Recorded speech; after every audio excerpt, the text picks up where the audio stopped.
Hello and welcome to So What You're Saying Is. I'm Peter Whittle. Now, my guest for this show is somebody who's been in the news a bit recently. Claire Fox is the founder and director of the Academy of Ideas. She's also convener of the Battle of Ideas, which is a festival that happens every year in London, and it's a kind of fixture now on the debating circuit. But she's become maybe better known to a wider public over the past week because she was recently announced as a candidate for the Brexit Party for the upcoming European elections. Hello, Claire. Hello. Good to see you. What's it been like over the past few days? It's had a very different feel to my normal political life because people want to treat you differently because you're standing for election, and that's fair enough. So it's been something of a whirlwind.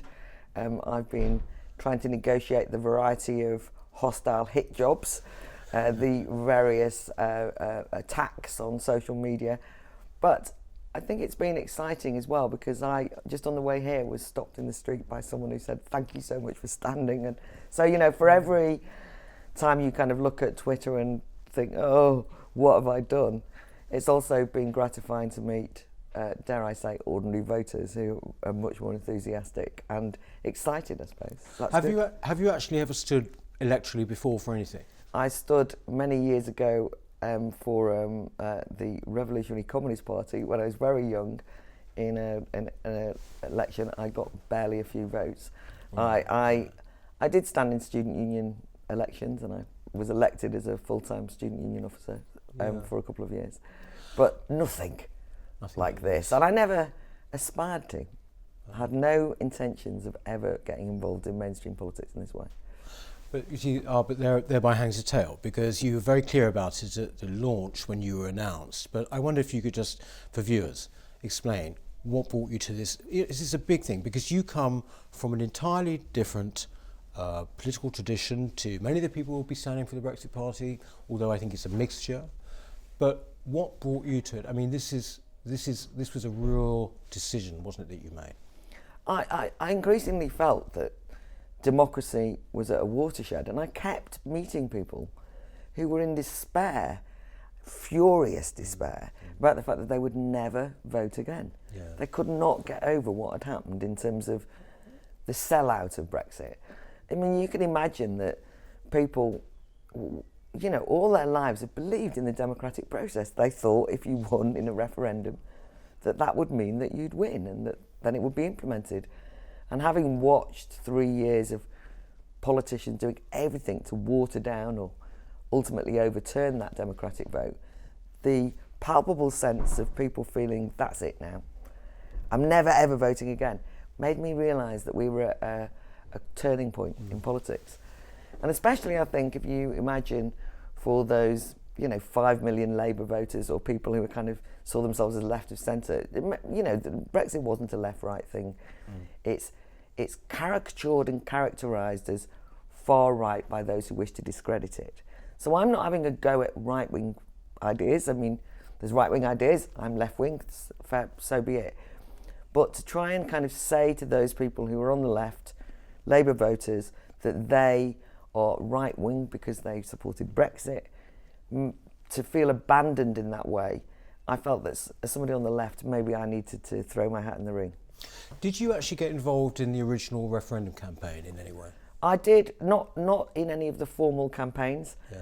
I was endlessly invited to speak, either on the media or at universities or schools about Brexit, and I did do that, and I certainly was, in my own small way, a campaigner for it. You mentioned there about people saying, "I'll never vote again," what have you. I mean, from your political perspective, are you still shocked at the way this has been, basically treated by the political class? Or you could say, well, some people say, well, it's to be expected, they'll never let it happen. But I, frankly, have been amazed at quite how blatant it's been. You know what? I feel so naive. I mean, straight after the referendum happened, so many people said to me, they won't let it happen, they'll stop it. And I thought they were being like kind of mad conspiracy theorists. Yeah. I could see that there was a concerted effort at demonising Brexit voters. the speed and rapidity with which there was attempts to delegitimise the vote, blaming Russian bots, or everyone was brainwashed, or saying that people were stupid and not educated. All that happened, but I still thought in the end they had to see it through.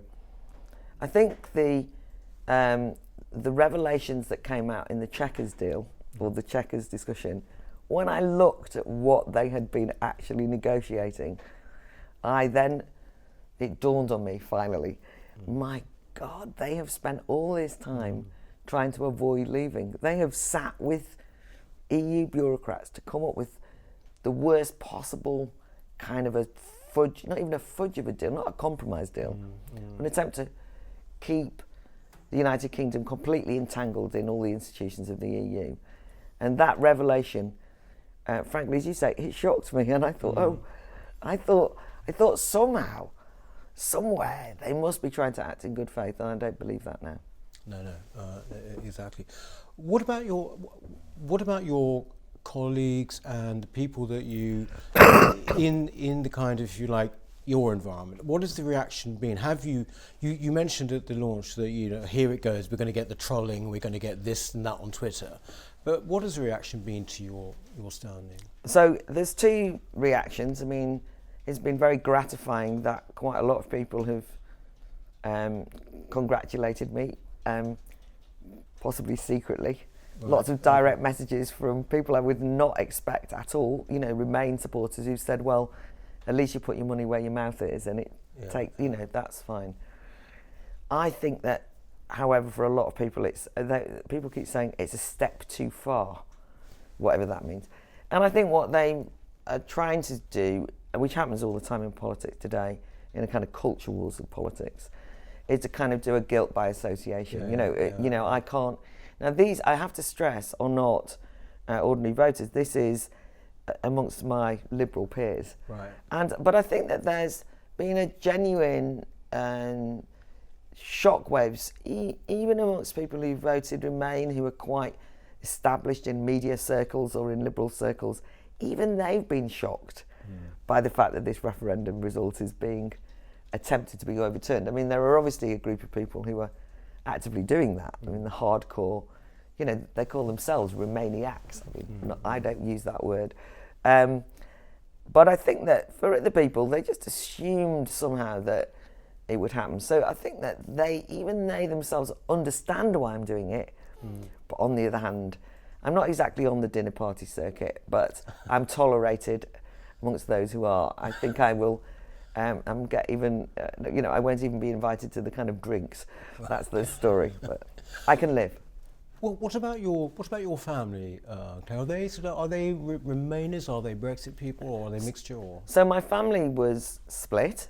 Many people voted Leave. I'm from Wales originally, but I'm also from an Irish background.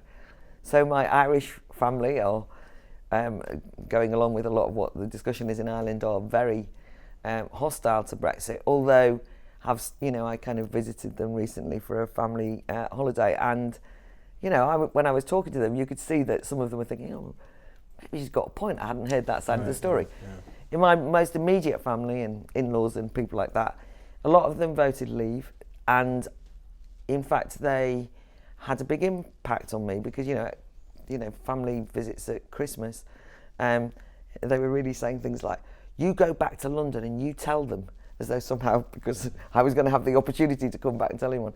But they are rightly incandescent about what's happened. And by the way, like all of the caricatures are so misplaced, a wide range of different socioeconomic backgrounds and professions and jobs represented. And to be described as stupid and ignorant has really galled them. I think the greatest insult that they found is the idea that they're racist. I mean, these are tolerant, decent people. Now, some of my family voted Remain, and to my surprise,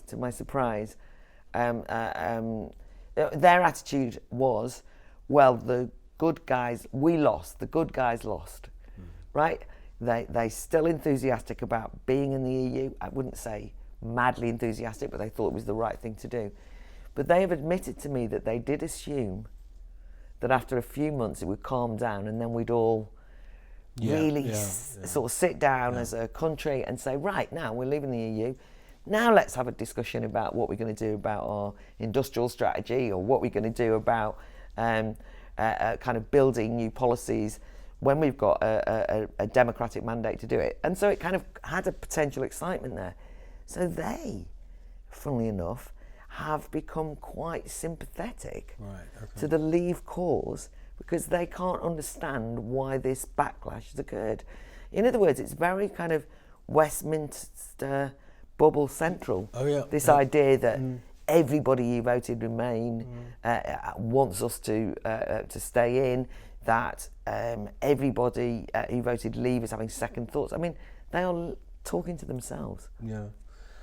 One thing that has surprised me and interested me about the referendum campaign, I don't know if you first discussed it with Lionel Shriver when she was on recently, was that there used to be this thing, there were people who wanted to come out, Eurosceptics, going back now, and there were people who basically thought, on balance, it's kind of a good thing to be in. But there seems to be this group now who are emotionally attached to the EU, you know, with all they painted faces and everything. What do you make of that? Well, I think that there is some kind of a crisis politically anywhere way in which we've seen that a meaningful commitment to principles and ideas have been undermined by kind of years of technocracy, and in the course of that we've seen the emergence of identity politics, people searching for a way of understanding themselves and finding an identity. And I think that the kind of Leaver-Remainer kind of identities have kind of consolidated in a way that you wouldn't have thought. You know, people kind of see themselves through those titles. I mean, I have been bemused by the sudden enthusiasm for the European Union, which we've never witnessed. I mean, there is now. Exactly, yeah. It is true that the UK probably, they boast of this, and I think this is true, that there probably is now a more active, zealot, you know, kind of almost religious kind of fervour of an attachment to the European Union in this country than any other country in the rest of Europe. But I still can't untangle what exactly it is they're being enthusiastic about. It's sort of, the thing is, it's entirely uncritical, it seems to me. It's not about, you know, there used to be the argument, we'll stay in and reform it. But these people are not even saying that. No. It's like they are attached to this thing somehow. Yes, and there's, in that sense, it really is an identity. It's. I mean, you know, it kind of mirrors some of those ideas about like virtue signalling. You know, it's like sort of, by this means that we believe in peace, as though everybody else wants war. Yeah, exactly. And by this, I am showing that I'm interested in other countries and I'm an internationalist. And I said, well, I am a proud European. Yeah. And they look at me and they can't understand it. I said, I love Europe. I'm passionate about European culture. You know, all of these things. My objection is to the European Union. They cannot untangle these two concepts. They've got no sense that the European Union is an entirely modern, relatively recent, artificial top-down construct that has been set up to ring-fence national sovereignty in a range of different countries and to gather the power to itself, and so on and so forth. I hardly need rehearse this. They seem to think that, you know, if you are a Leave voter, that you therefore hate Beethoven. Yeah. That you can't. She had that argument, I think, actually. I was pointing out that Beethoven might have been pre the EU, and that possibly, and you know, that when I say, you know, I talk about, you know, whether it's kind of like the European Enlightenment ideals that have inspired me, you can see them kind of looking at me like they just cannot get their heads around it, and that indicates to me that it's not, you know, it's pretty two-dimensional kind of adherence to this notion of the EU. The EU, of course, sell it that way. I mean, it really is presented as this kind of all-loving and family. When I try and point out things like what's happening in France, you know, and you don't have to be a supporter of the Gilets jaunes movement that goes on the streets every weekend and demonstrates. And I'm not trying to pretend that they are all demanding to leave the European Union. But I try and point out, well, you know, France, with kind of led by Saint Macron, the liberal EU leader who, you know, is heralded by us in this country as somehow the kind of leader we want, is at war with his own people. and sending in brutal police riot teams that are actually injuring people, not getting very much publicity in this country. Ordinary French people being treated like dirt. But when I sort of say that, I'm simply saying, what do you think about that? I mean, that must make you have an anxiety moment in relation to the EU. And it's utterly, it's like as though they're in denial. So it's an interesting thing, because they, very often the people who are most zealous about the European Union think that people who want to leave it know nothing. And I think that we were something of an insurgency in the build-up to that referendum. So what I found was that people didn't know which way to vote. I mean, there was a hardcore of people who'd already decided to leave the European Union. Millions of, not 17.4 million people didn't think that. They, however, took their responsibility very seriously. They started reading up. They started thinking about it. They started talking to their friends about it. They did not read the side of a bus. They actually went and looked up details. I mean, I went, one woman, rather, I told this story before, but I loved it, where she said, well, Claire, we've got a family conference this weekend, and I've got, Jim has gone to the library. Yeah, Judy's Googling. We're looking at things like tariff controls. We're looking at, and I said, oh, are you? Now, I've no idea which way they voted, but they were the kind of people who the media would have presented as, no qualifications, stupid people who believed some soundbite. No, they weren't.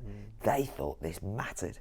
And they went off, and as they were from North Wales, where I'm from, and North Wales voted to leave, they might well have been that their family conference decided. But the point I'm making is, if you're kind of going against Project Fear and the whole establishment giving you their version, you had to find out yourself. So in some ways, I think the people who voted leave had thought about the European Union rather more than some of the people who nodded through a vote to stay.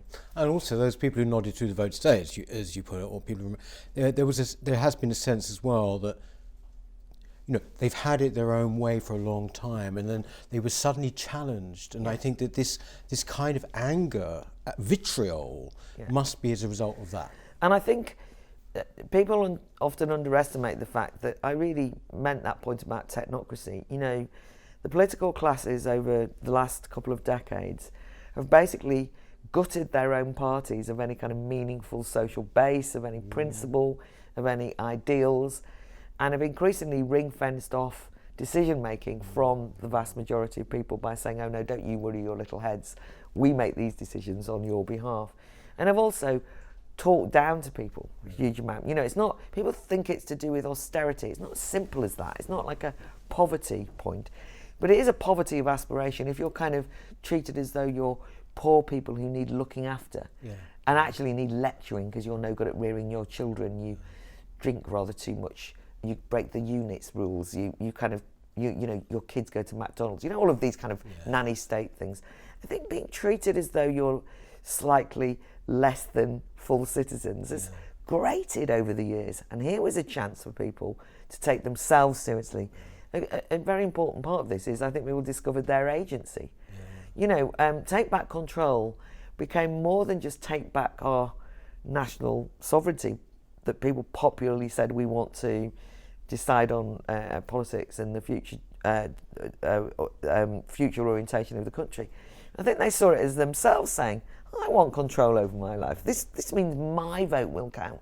But it was a reaction against, as you say, the absolute grinding down of people's sense of pride in themselves, in their communities, being constantly told that they had the wrong attitude, being constantly treated as though they were not up to decision making. And I think that, that's not historically the way ordinary people in this country view themselves. And I think this was a chance to go, oh, we're back. We're back. Do you remember us?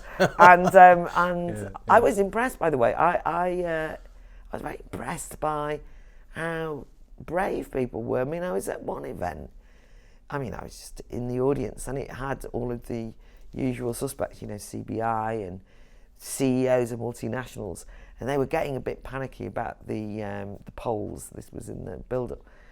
And a CEO of a multinational stood up and he said, I want you to go back to your workplace tomorrow and you tell people there will be no jobs, no jobs if they vote Leave. You know, we will be closing down. And I said, well, you know, they're not serfs. You don't own them. You can't. Yeah.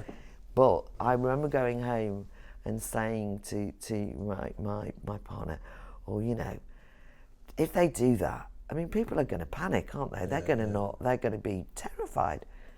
Well, I was wrong. I underestimated people. I mean, they did go back. Yeah. They gave those lectures to their workforces as though they were somehow beneath them and threatened them. People said, right, we've heard you. Thank you. And then went vote Leave. Yes, I mean, it's fabulous. Exactly.